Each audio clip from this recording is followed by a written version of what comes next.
Hey everyone, it's a new History Channel. Today we're going to be doing a reading from The Age of Entitlement by Chris Caldwell, and we'll be reading a part called The Decline of White America. In 2010, the 15 most common surnames in the country were Smith, Johnson, Williams, Brown, Jones, Garcia, Miller, Davis, Rodriguez, Martinez, Hernandez, Lopez, Gonzalez, Wilson, and Anderson.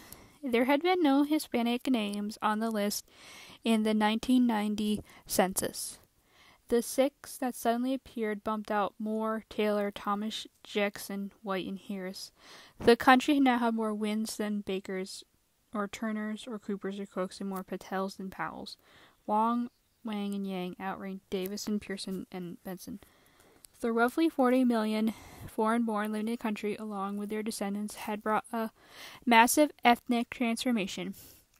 Optimists like the social scientist Ben Wattenberg saw in these arrivals the birth of a first universal nation, to cite the title of his 1991 book. Peter Brimelow, the editor at National Review, published a book following year that treated the idea of a universal nation as an oxymoron. All nations are special. A nation too cavalier about who to fit in and who didn't was losing sight of what made it special, and would not be a nation much longer. An alienation, to cite the title of Brimelow's book, was more likely an outcome. More historical experience would lead one to fear the pessimists were correct, yet the United States faced with a comparable wave of mass immigration between 1880 and 1920 had confounded similar predictions. In 15 of the larger cities in the United States, the historian Arthur Schlesinger had warned in 1921 foreign immigrants and their children outnumber the native whites, and the same token, alien racial elements in the majority of the 13 states of the Union. Whatever history may be in the future of these parts of the country will not be the result of an Anglo-Saxon heritage, will be the product of interaction of these more recent racial elements upon each other and their joint reactions to the American scene. Schlesinger's numbers were correct, but his intuition was wrong. By all of those alien racial elements, some have been transported members of a 90% white majority. A majority so homogeneous, however, that the country would seem stultifying in its monotony of the immigrant's own offspring. Something, whenever lucky, statesman or divine providence had allowed Americans to change ethnically while somehow remaining the same people. Of course, that did not make it prudent to stake the nation's survival on the likelihood that luck would a second time. The last migration had been a lot less racially alien than it had appeared to Schlesinger. It had brought Europeans, and only Europeans, to a society of 90% European descent. Yes, 98%, for it was forgotten or ignored. The country's diversity, as we now call it, was concentrated in the south and the west areas that great immigration passed by. The immigration wave at the turn of the 21st century was different. Although the government's use of a linguistic term, Hispanic, was a proxy for a racial one that clouded matters, the migration reallied did change the country racially. What would happen if this wave resembled not the migration of Europeans to America northeast century before consciously successful northward migration of the southern blacks that followed? And the new migrants came in a less propitious time. They were not flipped to advancing population, but the replacement of a shrilling one. The country's traditional population had no dividend whatsoever. More than 53% of the country's 3,001 counties had declining white populations at the start of the century, and the population of white children was falling for 46 of the country's 50 states, and fell by 12% in Vermont in just a decade. By the election of 2016, the white population was declining in the nation as a whole. Metropolitan New York, metropolitan Los Angeles had lost 1 million white people since 1990. Then, after decades with life expectancy steadily on the rise in most Western countries, in 2014 it began falling year after year in the United States. The statistics masked a continuing rise in life expectancy for all non-white groups and a sharp drop for whites, whose life expectancy lagged behind those of Asians and Hispanics to start with.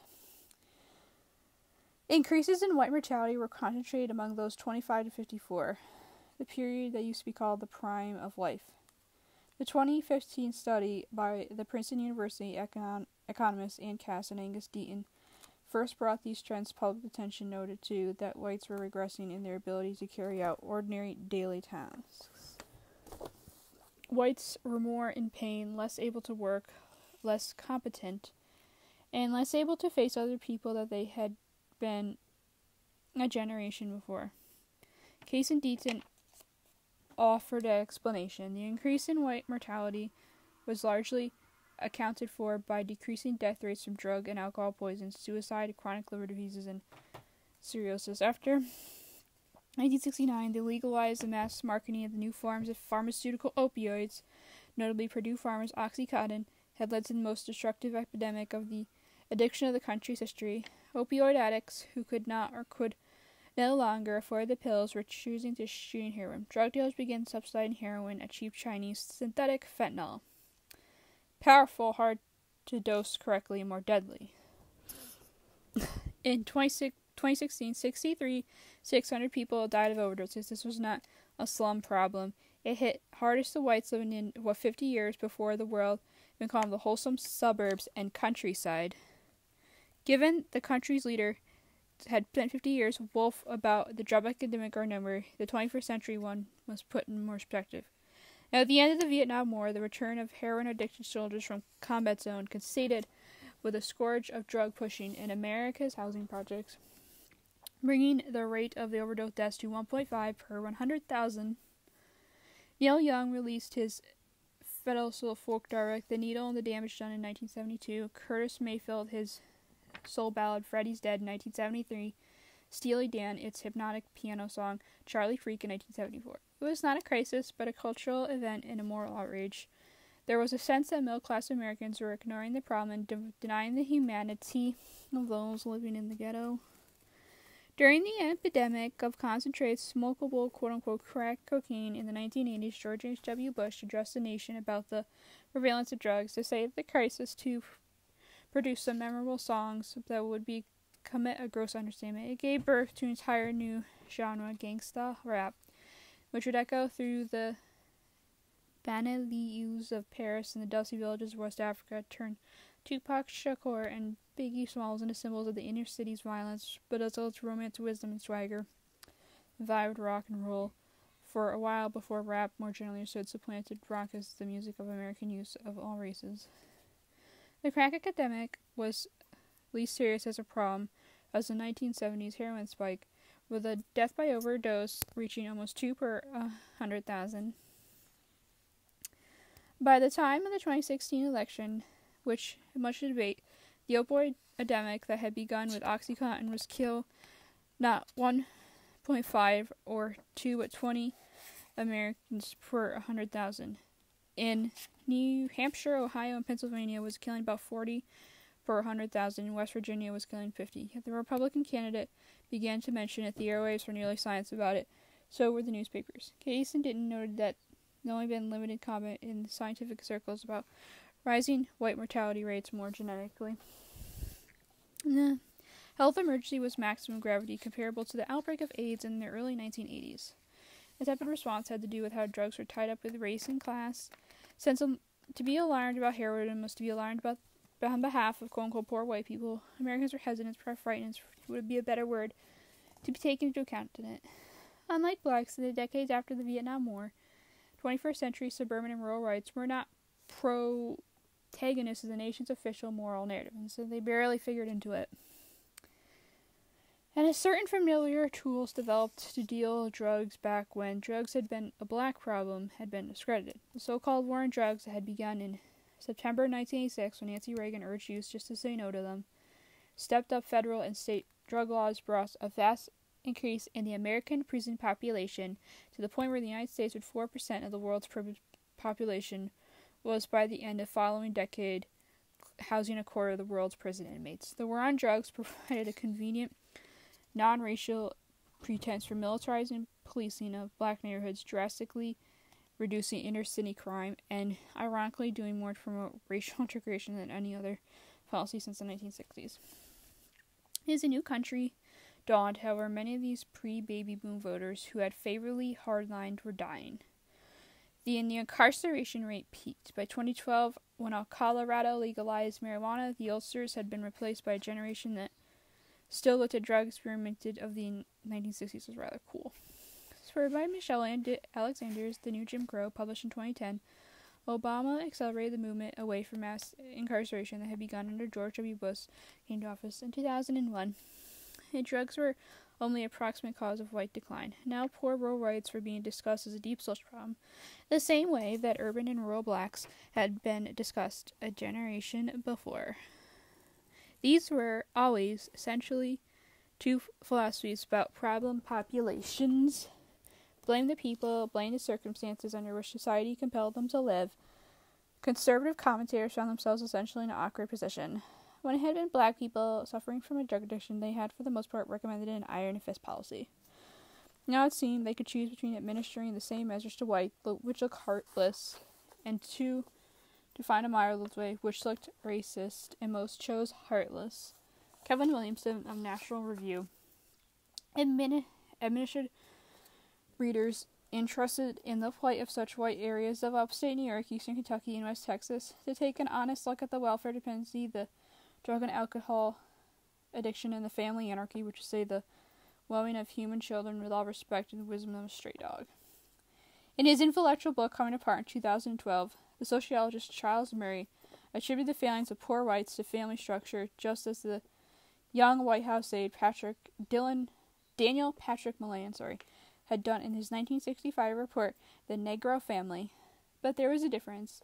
At Howard University in 1965, when Lyndon Johnson gave his presidential endorsement to affirmative action, he noted his aide Moynihan's theory of the black family, but added, for this, most of all, white Americans' responsibility flows from the century of repression and persecution of the Negro man.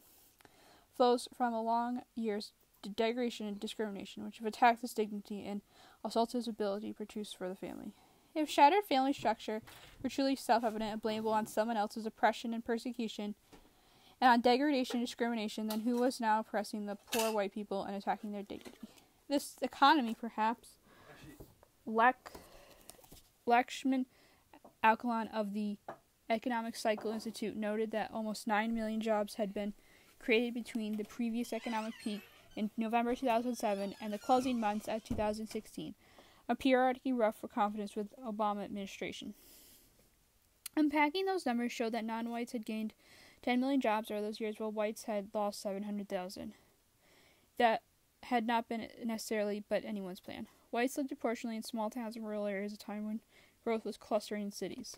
They made up 78% of the rural population, but only 56% of those in major urban areas. Until the 1970s, the countryside was considered the home of the country's virtues. Robert Pearson marveled at the heroes and nowness of the people of the back rows, and Alexander Solzhenitsyn, warning Harvard graduates about decadence and unbelief in June 1978, nonetheless felt his optimism swell as he imagined the countryside. Gradually another America unfolding before my eyes, he wrote. One that was small town, robust, the heartland, the America I had visioned when I was writing my speech, to which my speech had addressed. Perhaps places just Solzhenitsyn and Pirsig were admired in the 1970s had actually represented the America of the 1950s. Now that the reforms of the 1960s simply hadn't reached yet. Now there were no such places. The elder America had been truly wiped out. In 1975, rural America meant banjos, bait shops, and cornbread, and by the election of 2016, it meant snap cards, internet pornography, and Oxycontin. Cities and suburbs, by contrast, prosperous or not, tended to be under the control of the various minorities and well-educated groups whom the Los Angeles Times journalist Ron Brownstein often describes the coalition of the ascendant. Their interests inevitably diverged from those people going down the tubes. Whites were aging, hedonistic, and barren. The newest Americans were young, diligent, and facile. 16% of whites were over 65 versus 7% of minorities. Their ideas about society's resources ought to go whom deserved tap them more diverge. Whites wanted cheap meds, lavish pensions, and a labor market in which young people would push wheelchairs and fixed meals for next to nothing. Immigrants wanted a new school for their children, government-funded daycare, and a so-called living wage. Okay,